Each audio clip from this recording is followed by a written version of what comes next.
तो दोस्तों आज हम फिर से आपके लिए लेकर आए हैं देश दुनिया की सभी ताजा बड़ी खबरें। फटाफट एक एक कर विस्तार से आपको बताएंगे, तो वीडियो को अंत तक जरूर देखें। दोस्तों वीडियो बनाने में हमें काफ़ी ज़्यादा मेहनत लगी है, तो वीडियो को लाइक जरूर कर दें। जी दोस्तों, पहली बड़ी खबर में आपको बताएंगे कि राम मंदिर के खिलाफ नफरत भड़काने के आरोप में असुद्दीन ओवैसी और मुस्लिम पर्सनल लॉ बोर्ड पर हिंदू सेना ने दिल्ली में एफआईआर कराई दर्ज। कहा राम मंदिर के नाम पर ओवैसी देश में कराना चाहता है दंगा। इस बीच अगली बड़ी खबर में आपको बताएंगे कि भारत और चीन के बीच एक बार फिर से बड़ा तनाव। आज मोदी सरकार ने उत्तरी लद्दाख में बढ़ाई सेना और टैंक। इसी बीच अगली बड़ी खबर में आपको बताएंगे कि राम मंदिर पर प्रियंका गांधी के बयान से मुस्लिम लीग हुई नाराज, मनाने में जुटी कांग्रेस। वहीं राहुल गांधी हार सकते हैं वायनाड से। इसी बीच अगली बड़ी खबर में आपको बताएंगे कि बीजेपी के इशारों पर काम नहीं करने पर जम्मू कश्मीर के राज्यपाल गिरीश चंद्र मुर्मू को हटाया गया। बीजेपी ने अपने केंद्रीय मंत्री मनोज सिन्हा को जम्मू कश्मीर का नया उपराज्यपाल बनाया। इस बीच अगली बड़ी खबर में आपको बताएंगे कि राम मंदिर भूमि पूजन और राम मंदिर निर्माण को लेकर शिवसेना ने बीजेपी पर बोला हमला। कहा जिन्होंने राम जन्मभूमि संघर्ष में एक खरोंच तक नहीं आई, आज वे सबसे आगे बढ़कर ले रहे हैं फैसला। राम के नाम पर भी मांग चुके हैं वोट। इसी बीच अगली बड़ी खबर में आपको बताएंगे कि तेलंगाना भाजपा अल्पसंख्यक मोर्चा के अध्यक्ष ने असुद्दीन ओवैसी के राम मंदिर पर दिए गए बयान को बताया गलत। कहा ओवैसी देश में फैलाना चाहते हैं नफरत। इसी बीच अगली बड़ी खबर में आपको बताएंगे कि सुशांत सिंह राजपूत के बाद मुंबई में सासवी कभी बहुती के एक्टर समीर शर्मा ने की खुदकुशी, पंखे से लटका मिला सब। इसी बीच अगली बड़ी खबर में आपको बताएंगे कि लॉकडाउन के बीच राम मंदिर जश्न को लेकर बीजेपी कार्यकर्ता और पश्चिम बंगाल पुलिस में झड़प। 3400 लोगों को किया गया गिरफ्तार, बीजेपी की बड़ी मुश्किलें। इस बीच अगली बड़ी खबर में आपको बताएंगे कि राम मंदिर भूमि पूजन होने के बाद भी अयोध्या में नहीं बनेगा मंदिर। तो दोस्तों सभी खबरों को एक एक कर विस्तार से आपको बताएंगे, तो वीडियो को अंत तक जरूर देखें। इसी बीच बढ़ते दोस्तों पहली बड़ी खबर की ओर, तो राम मंदिर के खिलाफ नफरत भड़काने के आरोप में असुद्दीन ओवैसी पर दिल्ली में एफआईआर दर्ज। जहां दोस्तों आपको बता दें ये काफी बड़ी खबर सामने निकल कर आ रही है कि हिंदू सेना ने असुद्दीन ओवैसी और all India Muslim personal law board के खिलाफ एफआईआर दर्ज दिल्ली में करा दी है और आरोप लगाया है कि इन्होंने राम मंदिर के खिलाफ नफरत को बढ़ावा देने का काम किया है। जब दोस्तों आपको बता दें कि दिल्ली पुलिस को दी गई अपनी शिकायत में हिंदू सेना ने कहा है कि असुद्दीन ओवैसी और all India Muslim personal law board ने रामलला, उसकी संपत्ति, हिंदू समुदाय और पूजा स्थल के खिलाफ नफरत और हिंसा को बढ़ावा दिया है। हिंदू सेना ने अपनी शिकायत में कहा है कि ये स्पष्ट रूप से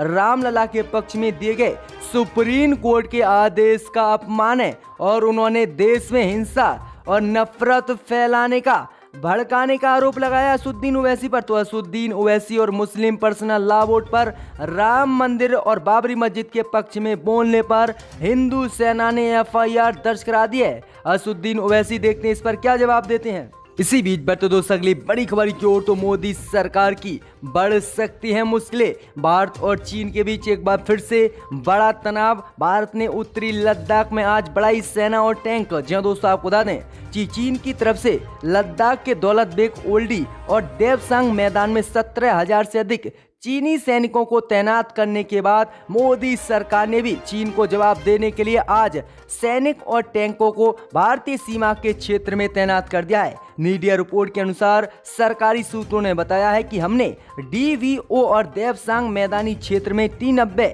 टैंक और रेजिमेंट सहित सेना को आज भारी मात्रा में तैनात किया है। वहीं आपको बता दें कि इससे पहले लगातार चीन से भारत बात कर रहा था, लेकिन चीन LAC और लद्दाख के दौलत बेग ओल्डी से पीछे हटने के लिए तैयार नहीं था, जिसके बाद आज मोदी सरकार ने स्थिति को देखते हुए सेना और टैंकों को तैनात कर दिया है। इसी बीच बढ़ते दोस्तों अगली बड़ी खबर की ओर, तो राम मंदिर पर प्रियंका गांधी के रुख से मुस्लिम लीग नाराज, मनाने में जुटी कांग्रेस। जहां दोस्तों आपको बता दें कि राम मंदिर निर्माण की तारीख को लेकर कांग्रेस महासचिव प्रियंका गांधी की ट्वीट से केरल में कांग्रेस की सहयोगी पार्टी मुस्लिम लीग नाराज हो गई है। मुस्लिम लीग ने बुधवार को पार्टी में एक प्रस्ताव पास किया है जिसमें प्रियंका गांधी के बयान को अनुचित और गलत समय पर दिया गया बताया गया है। चुनाव से पहले सहयोगियों की नाराजगी को दूर करने के लिए कांग्रेस के आज कुछ बड़े नेता जो है केरल पहुंचे हैं और मुस्लिम लीग को मनाने के लिए गए हैं। वहीं आपको बता दें कि मल्लापुरम में पार्टी की इमरजेंसी बैठक में लीग ने प्रस्ताव पारित करते हुए कांग्रेस के नेताओं से अपील की थी कि वे अपनी सेकुलर साख को कम ना होने दे। वहीं आपको बता दें कि जो राहुल गांधी वायनाड से सांसद है वह भी मुस्लिम लीग के गठबंधन वाली सीट से ही जीते हैं, जिसके बाद मुस्लिम लीग ने राम मंदिर पर राहुल गांधी और प्रियंका गांधी के बयान को गलत बताया था। अब कांग्रेस मनाने में जुट गई है मुस्लिम लीग को। इसी बीच बढ़ते दोस्तों अगली बड़ी खबर की ओर, तो बीजेपी के इशारे पर काम नहीं करने पर जम्मू कश्मीर के उपराज्यपाल गिरीश चंद्र मुर्मू को हटाया गया।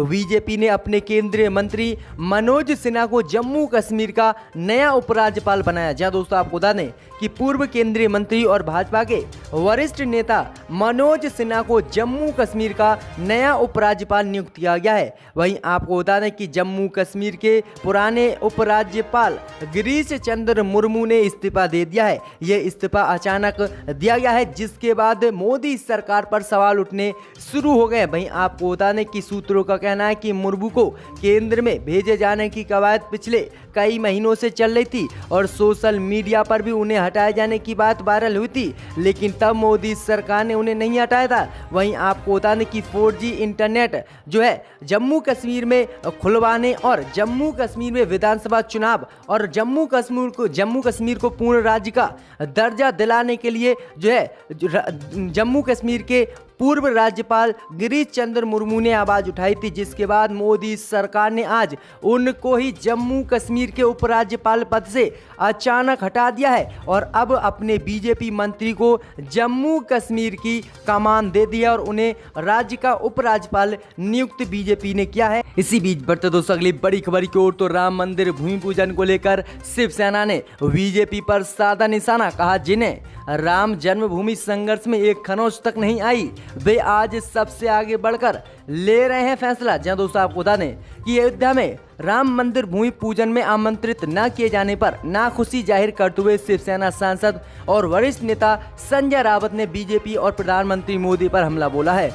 उन्होंने कहा जिन्होंने राम जन्मभूमि संघर्ष में एक खरोंच तक नहीं आई थी आज वे इस मुद्दे पर सबसे आगे आकर निर्णय ले रहे हैं। जय दोस्तों आपको बता दें कि संजय रावत ने न्यूज 18 को बताया कि वहां भगवान राम के नाम पर बीजेपी राजनीति कर रही है, क्या किया जा सकता है। आगे उन्होंने कहा कि अगर इस पर राजनीति नहीं होती तो लोगों ने प्रभु राम के नाम पर वोट नहीं मांगे होते, लेकिन वे मांगते हैं। और शिवसेना ने आगे कहा कि एक ऐतिहासिक दिन है और हम सभी को आज खुशी है, लेकिन खुशी के कारण ही उन्होंने आज जो है ये काफ़ी बड़ा हमला बीजेपी और मोदी पर बोला।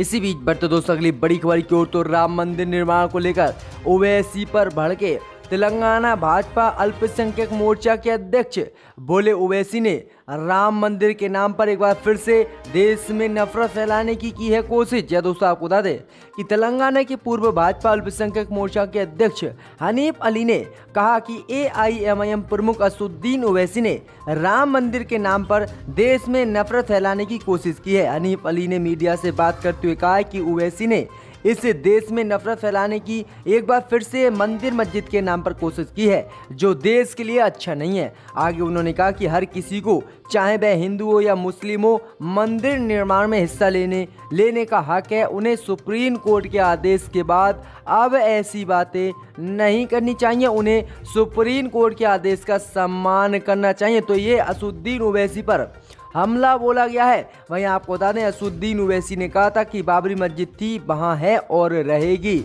और राम मंदिर निर्माण में प्रधानमंत्री मोदी के भी जाने पर आपत्ति असदुद्दीन ओवैसी ने जताई थी। तो ये काफ़ी बड़ा हमला तेलंगाना भाजपा मोर्चा के अध्यक्ष की तरफ से बोला गया है। इसी बीच बढ़ते दोस्तों अगली बड़ी खबर की ओर। तो सुशांत सिंह राजपूत की मौत के बाद सास भी कभी बहू थी और कहानी घर घर के एक्टर ने आत्महत्या की। मलाड वाले घर में किचन में लगाई फांसी। जहां दोस्तों आपको बता दें कि सास भी कभी बहू थी और घर घर की कहानी से मशहूर टीवी इंडस्ट्रीज के एक्टर और मॉडल समीर शर्मा ने बुधवार रात आत्महत्या कर ली है। पुलिस सूत्रों के मुताबिक 44 साल के समीर ने मलाड स्थित अपने किराए के फ्लैट में अपने घर के किचन में पंखे में कपड़ा बांधकर फांसी लगा ली है। वे मलाड वेस्ट में अहिंसा मार्ग पर रहते थे। वहीं पुलिस ने बताया है कि मौके से कोई सुसाइड नोट नहीं मिला है, इसलिए कारण स्पष्ट नहीं हुआ है कि उन्होंने आत्महत्या की या किसी ने उन्हें मारकर फांसी पर लटका दिया है। तो सुशांत सिंह राजपूत के बाद अब टीवी इंडस्ट्रीज में भी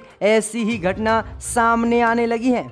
इसी बीच बढ़ते दोस्तों अगली बड़ी खबर की ओर। तो लॉकडाउन के बीच राम मंदिर जश्न को लेकर पश्चिम बंगाल में झड़प। जहां दोस्तों आपको बता दें कि अयोध्या में राम मंदिर की आधारशिला रखे जाने की खुशी में बुधवार को पश्चिम बंगाल में पूर्ण लॉकडाउन के बीच राम भक्तों ने उत्सव मनाया। इसे लेकर लॉकडाउन का पालन कराने में जुटी पुलिस और उनके बीच राज्य में कई जगहों पर झड़पें हो गई। पुलिस के मुताबिक लॉकडाउन उल्लंघन के चलते राज्य के अलग अलग हिस्सों से कुल 3400 बीजेपी कार्यकर्ताओं को गिरफ्तार किया गया है। इसमें से 850 लोग शहर से ही गिरफ्तार किए गए हैं। वहीं आपको बता दें कि अधिकारियों ने कहा है कि जो है राम भक्त बीजेपी के कार्यकर्ता मार्च निकाल रहे थे और पुलिस ने उन्हें रोका। तो रोकने पर बीजेपी कार्यकर्ताओं ने पुलिस पर हमला किया, जिसके कारण पुलिस ने कार्रवाई की और इन सब लोगों को गिरफ्तार किया है। पुलिस ने बताया कि कुछ पुलिस के कर्मी भी इसमें घायल हो गए हैं। इसी बीच बढ़ते दोस्तों अगली बड़ी खबर की ओर। तो अयोध्या में राम मंदिर का भूमि पूजन हो जाने के बाद भी अयोध्या में राम मंदिर का नहीं होगा निर्माण। जब दोस्तों आपको बता दें ये काफी बड़ी खबर सामने निकल कर आ रही है कि प्रधानमंत्री मोदी ने बुधवार को अयोध्या में राम मंदिर का भूमि पूजन किया। लेकिन अगर आप सोच रहे हैं कि मंदिर निर्माण कल से ही शुरू हो जाएगा तो ऐसा बिल्कुल नहीं है।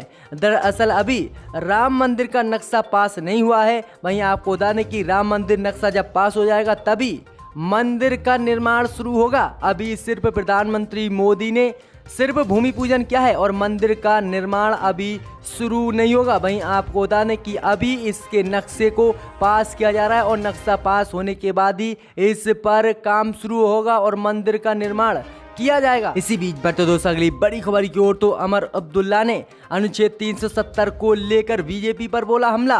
कहा 370 हटाए जाने के 1 साल पूरे होने पर भाजपाइयों ने बांटी प्रदेश में मिठाई, लेकिन हमें तो मीटिंग करने पर भी लगा दी रोक। जब दोस्तों आपको बता दें कि जम्मू कश्मीर को विशेष राज्य का दर्जा देने वाले अनुच्छेद 370 हटाए जाने को कल 1 साल पूरा हो गया था। इसके पहली वर्षगांठ पर कश्मीर में भाजपा कार्यकर्ताओं ने जश्न मनाया, लोगों में मिठाई बांटकर फिर एक बार बधाई दी।